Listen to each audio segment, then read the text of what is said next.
En la primera clase de evolución y planificación del mantenimiento se dieron las definiciones de fiabilidad como la probabilidad de que un equipo, componente o sistema se desempeñe satisfactoriamente sin fallar durante un periodo determinado y bajo condiciones específicas.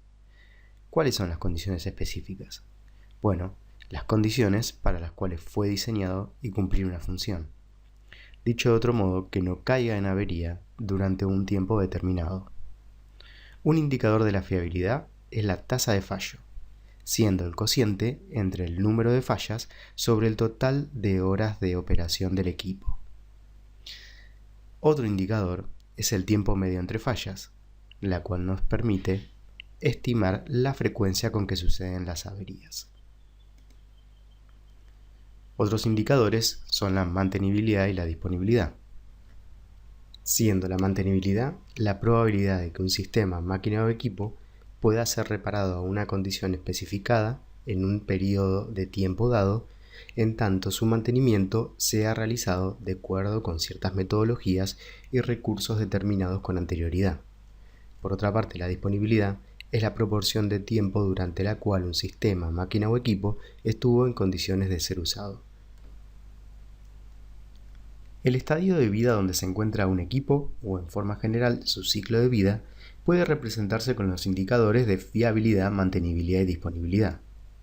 El indicador de fiabilidad en particular, la tasa de fallo, representado a lo largo del ciclo de vida de un equipo, nos ayuda a identificar fallas típicas de partida o mortalidad infantil, fallas aleatorias y fallas debidas al desgaste, por ejemplo, pertenecientes a un equipo electromecánico simple como muestra la figura.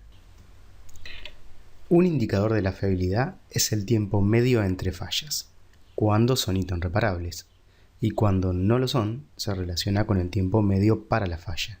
En este caso, solo se podrá realizar la sustitución. Entre TBFs tendremos un cierto tiempo de intervención de mantenimiento dado por el tiempo para la reparación, o TTR. Realizar la media aritmética para cada indicador nos posibilitará calcular la disponibilidad.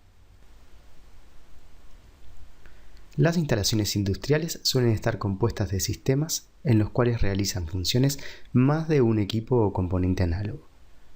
Equipo o componente análogo es aquellos de similares características.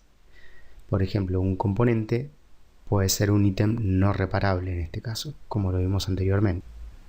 Un sistema es un conjunto de elementos que tiene una función común dentro de un equipo.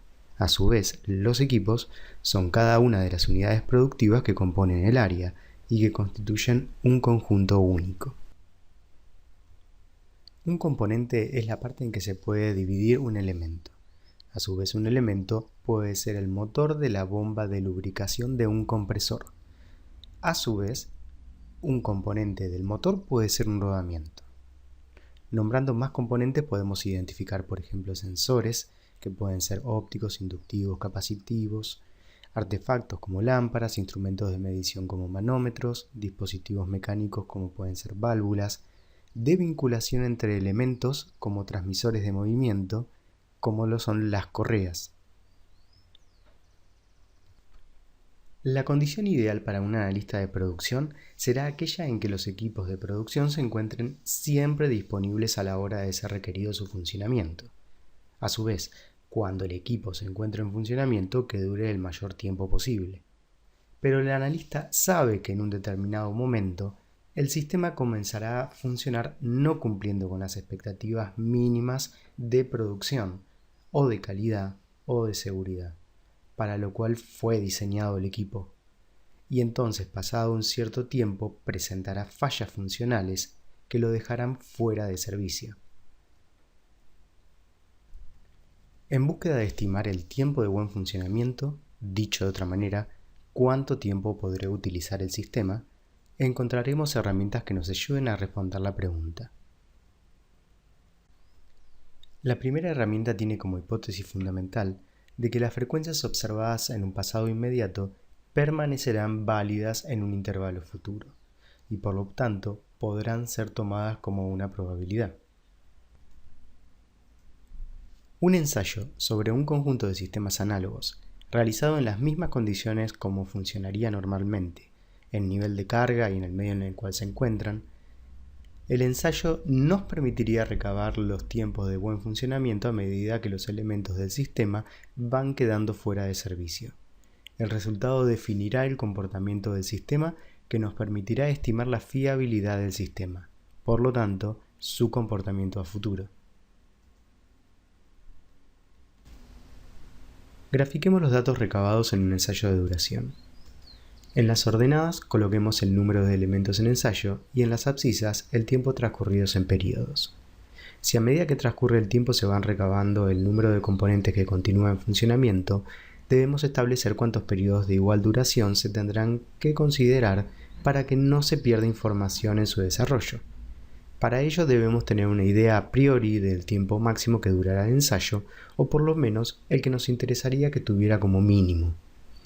Estimada la duración del ensayo, lo dividimos en intervalos iguales y contamos el número de elementos que continúa funcionando al finalizar cada periodo. Entonces, siendo el número de muestras inicial n0 elementos, transcurrido el primer periodo t1, algunos elementos operarán deficientemente o dejarán de funcionar, o dicho de otra manera habrán fallado, quedando en funcionamiento n1 elementos. De la misma forma, al finalizar el segundo periodo, se tendrán n2 elementos y así sucesivamente hasta alcanzar el último periodo t, un número de elementos nt elementos.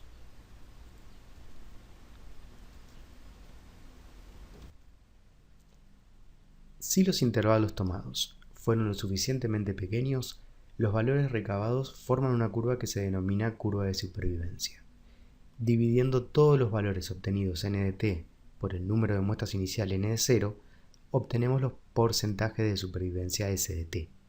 De esta forma se representa la curva de supervivencia independiente de la cantidad de elementos en ensayo. O sea, lo único que hemos hecho fue un escalado de la curva. Obtenemos así la probabilidad estimada de supervivencia periodo a periodo, que nos mide en cierto modo el grado de confianza que podemos atribuirle al sistema.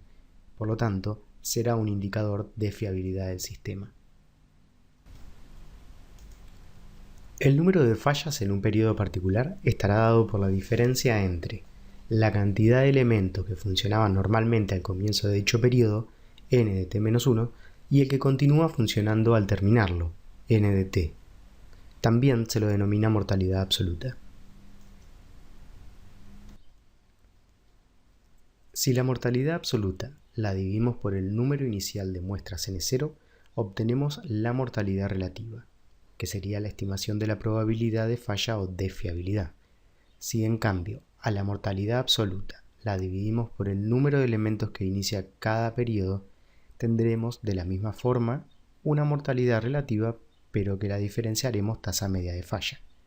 Demostrable algebraicamente, si sumamos los porcentajes de supervivencia, se obtiene la vida media de los elementos, que es la esperanza matemática de los elementos que pueden alcanzar una edad media t, con una probabilidad p de t.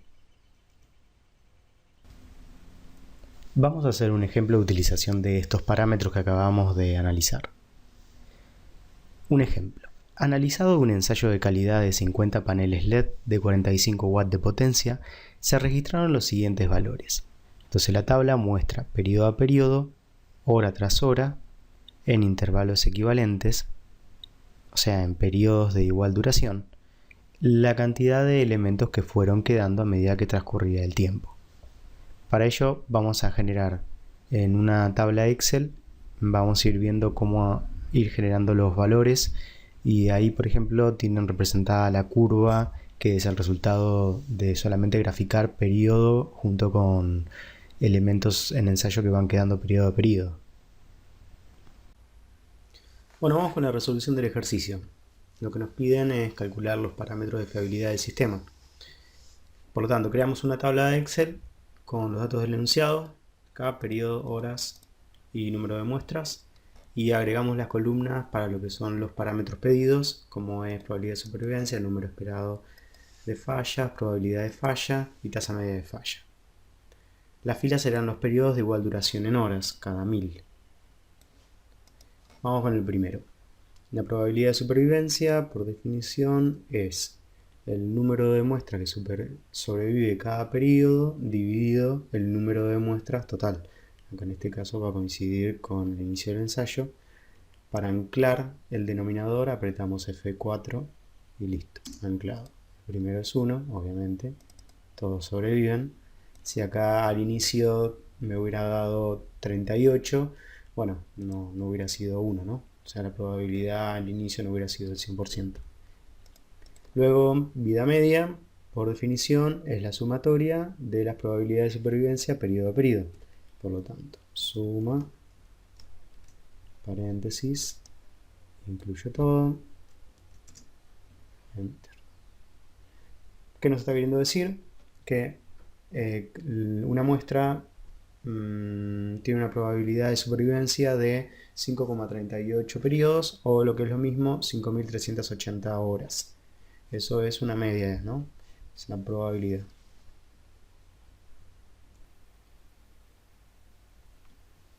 La mortalidad absoluta, por definición, es el número de muestras que sobreviven en el periodo anterior menos el número de muestras que sobreviven en el periodo actual, en el periodo en el que estamos analizando. En este caso es el periodo 0.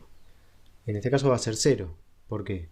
Porque en el momento de comenzar el ensayo ningún elemento se encuentra fallido. Por lo tanto, comienzo con la totalidad de los elementos en funcionamiento. Arrastra a las demás variables porque dependen de la mortalidad absoluta. Vamos para el periodo 1. En el periodo 1 es la diferencia entre 50, que es el periodo 0, menos el número de muestras que sobreviven hasta el periodo 1, que es 48. Lo extiendo haciendo doble clic acá en el cuadradito y voy a la mortalidad relativa. La mortalidad relativa depende de la mortalidad absoluta y es la diferencia, la resta, la división. La mortalidad relativa, entonces en el periodo 1 va a ser la mortalidad absoluta dividido el número inicial de muestras que comienza nuestro ensayo. Le voy a tener que colocar F4 para anclarlo y así de esa manera cuando lo extienda al resto siempre se va a referir al número inicial de ensayo. La tasa media de falla es la mortalidad absoluta dividido el número de muestras que sobreviven pero el periodo anterior, por lo tanto es el periodo 0, N0. Como es instantánea, siempre se va a referir esa relación al periodo anterior. Extiendo y ahí tengo la tasa media de fallas. Y así completamos toda nuestra tabla. De los resultados de esta tabla, podemos inferir que, desde que inició el ensayo, posicionándonos por ejemplo en el periodo quinto, hasta el momento se estima que el 62% de las muestras han sobrevivido y que en dicho periodo existe la probabilidad de que fallen 2 muestras. En otros ensayos, en el mismo periodo puede ser que las muestras fallidas no sean 2, sino que podrían ser 5, 15 o incluso ninguna. Otra conclusión es que la suma de la mortalidad absoluta periodo a periodo nos tiene que dar el número total de elementos que comienzan el ensayo, que inician el ensayo, producto de que a lo largo de los periodos han fallado y como en el último periodo, en el 8, el número de muestras que sobrevive es 0, entonces la sumatoria tiene que ser el número total de muestras. Por otro lado, la mortalidad relativa, que es la proporción de elementos que han fallado periodo a periodo, nos tiene que dar 1.